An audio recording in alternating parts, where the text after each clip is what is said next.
Eu me chamo Marcelo Marçal. Eu me chamo Silvia Marçal e dentro da Forever Livre nos encontramos no nível de gerente sólido. Meu pai, ele era confeiteiro, minha mãe trabalhava como costureira e aí depois montou uma equipe de buffet onde servia salgadinhos e tudo mais. Eu trabalhei durante anos como garçom. O meu pai entendeu o conceito de que eu tinha que estudar muito para poder ter um bom emprego. Fui orientado pelo meu padrinho, que era da Marinha, a ser militar da Aeronáutica. Não consegui passar em concurso nenhum e entrei na Aeronáutica como soldado. Aí fui cabo da Aeronáutica também através de concurso, sargento da Aeronáutica através de concurso. Até onde, em 98, eu fui para a Escola de Sargento da Aeronáutica, aí eu fui para São Paulo, e de São Paulo eu fui transferido para Rondônia. Eu sou natural de Porto Velho, Rondônia, né? Mas eu passei toda a minha vida em Guajará-Mirim, que é o interior, né, do estado de Rondônia. Eu fui abençoada por Deus, né, na minha infância toda, a minha vida toda, porque eu fui escolhida, né? Papai do Céu não me fez uma pessoa me gerar, mas uma família me escolheu e me deu um lar, me deu um abrigo, né? Eu sou uma filha adotada, tá?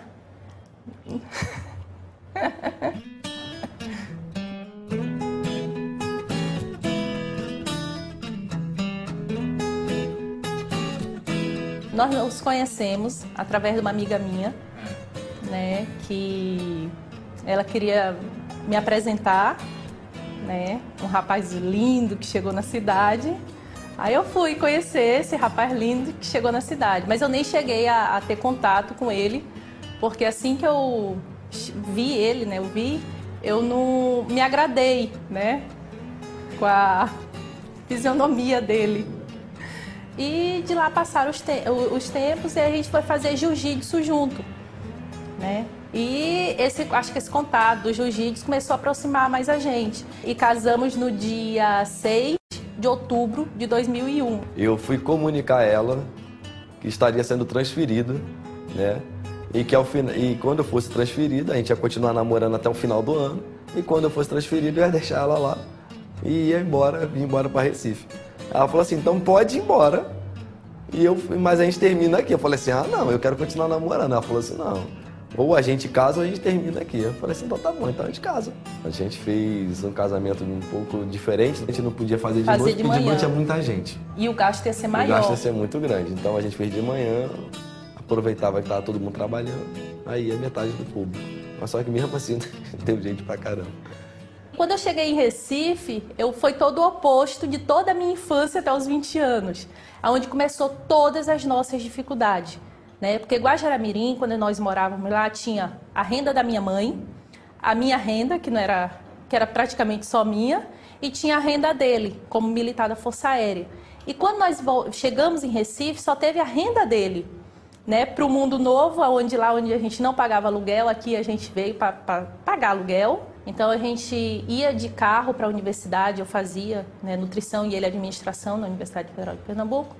E então foi quando as coisas começaram a apertar. Nosso primeiro apartamento que nós moramos era um apartamento bom, tinha 2 quartos, né, cozinha, um padrão bom, né? Só que aí a gente viu que esse padrão a gente não ia conseguir manter com o salário dele. Então a gente foi pulando de galho em galho, né? Passamos um ano nesse, não conseguimos, começamos a nos apertar, dificuldade financeira, chegamos a comer farinha com uma lata de sardinha e uma maionese que ninguém gostava da maionese, então ela sobrou, né? Não é porque tinha, porque ela sobrou na geladeira. Chegamos a morar durante 1 ano e 2 meses dentro do quartel da Força Aérea, né? Que eles cederam pra gente, né, esse espaço lá. Era um quarto com banheiro. Eu tive que trancar a faculdade porque eu não tinha condições mais financeiras nenhuma de pegar ônibus, né, nem colocar combustível no carro. Nós almoçávamos num rancho, né, para alguns militares eles vão saber o que é isso.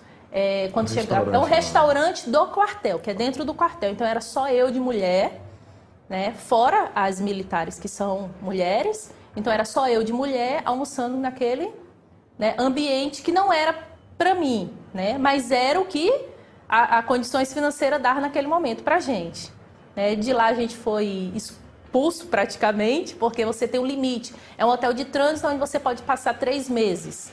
E nós estávamos já 1 ano e 2 meses. Aí nós fomos morar dentro de uma comunidade aqui em Recife, né, onde tem várias kitnets, onde a gente passou mais dificuldades ainda. E eu conheci uma coisa muito interessante chamada empréstimo consignável.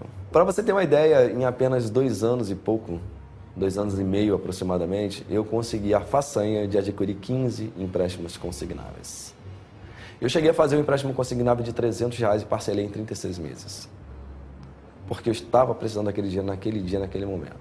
O ápice foi quando a gente passou 4 ou 5 dias sem comida dentro de casa. O que eu fiz? Eu ia para o quartel, eu pegava sanduíches, refrigerantes e tudo mais, para poder pagar no outro mês. Então, naqueles 5 dias ali, nós ficamos sobrevivendo ali à base de hambúrguer, cachorro-quente e refrigerante. Começamos a colocar o nosso carro para alugar, o que nos deu, onde nós começamos a abrir uma fonte de receita para a gente. As coisas começaram a equilibrar ali e tudo mais, mas carro alugado deteriora muito o veículo e tudo mais, as pessoas batiam e não queriam pagar, e começamos a ter problemas com isso. Até o dia que o nosso carro foi roubado.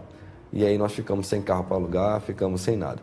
O dinheiro que nós recebemos do seguro, nós pagamos, quitamos algumas contas, e foi o momento que nós saímos do quartel e fomos morar num kitnet. E foi morando num kitnet, ganhando R$650, sem dinheiro, sem carro, sem nada. E aí foi quando a gente...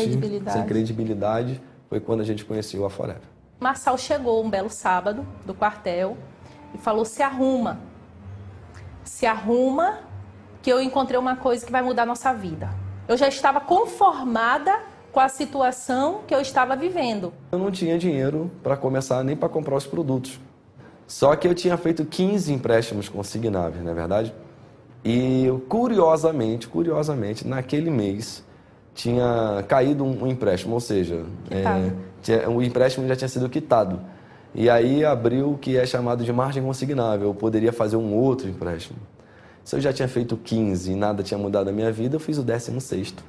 A gente não sabia nem falar sobre a Forever direito, sobre os produtos muito menos. Mas as pessoas viam o brilho nos nossos olhos e falavam assim: poxa, eu acredito em você. Se você está acreditando nisso, eu acredito em você também. Quando foi em julho de 2006, eu descobri que eu estava grávida, né? E quando o Papai do Céu também determinou que era a hora dela vir, né? Que ela estava pronta para vir e que a gente ia poder dar um futuro digno para ela também. Porque dentro da situação que nos encontrava, podia vir qualquer criança, que eu acho que eu tinha que dar para minha tia, para ela criar do jeito que eu fui criada. E isso era uma coisa que eu temia muito. O primeiro cheque de gerente foi de 3.500 e alguma coisa, né? 3.500 e pouco no primeiro cheque. Nessa época, o meu salário na aeronáutica era em torno de 2.000, ou seja, eu já estava recebendo mais do que um sargento de aeronáutica em pouco tempo de trabalho. Em apenas 1 ano e meio, eu já estava recebendo mais de 3.500, ou seja, ganhei mais do que 1 ano e meio do que os 13 anos de quartel. Abril eram 6.700 e setembro eram 16.000 reais. E em 2007, nós saímos de 10.000 de 2006 e fomos para 147.000 reais. Em 2008, nós já recebemos mais de 200.000 reais com a companhia. E em 2009, as coisas melhoraram mais ainda, já começamos a nos qualificar para as divisões de lucro, que foi o foco nosso dentro desse negócio. Nós recebemos mais de 420.000 reais em 2009. Hoje nós moramos aqui em Boa Viagem, né, um dos metros quadrados mais caros aqui de Pernambuco. Nós temos um Peugeot 307, nós temos uma Santa Fé 2011, preta, um sonho realizado. Hoje eu não tenho nenhum empréstimo consignado. Com Forever, né, que a gente passou 6 anos sem sair de Recife, a gente já conheceu vários estados. 2 viagens que Forever Living nos proporciona para o casal. E também a gente tem o nosso lazer em família, né, que é o quê? A gente faz uma viagem no ano com a Ana Mel. A gente sempre para curtir, a gente já levou ela para Gramado. 2010 nós levamos ela para Bariloche, né, que ela queria, porque queria conhecer a neve. Esse ano a gente ia levar ela para Disney, né? Só que aí veio o nenê e eu não tô podendo viajar. A Silvia hoje está grávida, né? De 4 meses, do nosso 2º filho, vem um menininho por aí. A gente poderia até ser bons profissionais de marketing de rede. Mas se não fosse o produto, a companhia e esse plano de bonificação, eu não sei onde que seria acontecer, não. Mas com a Forever Living... É possível. É possível.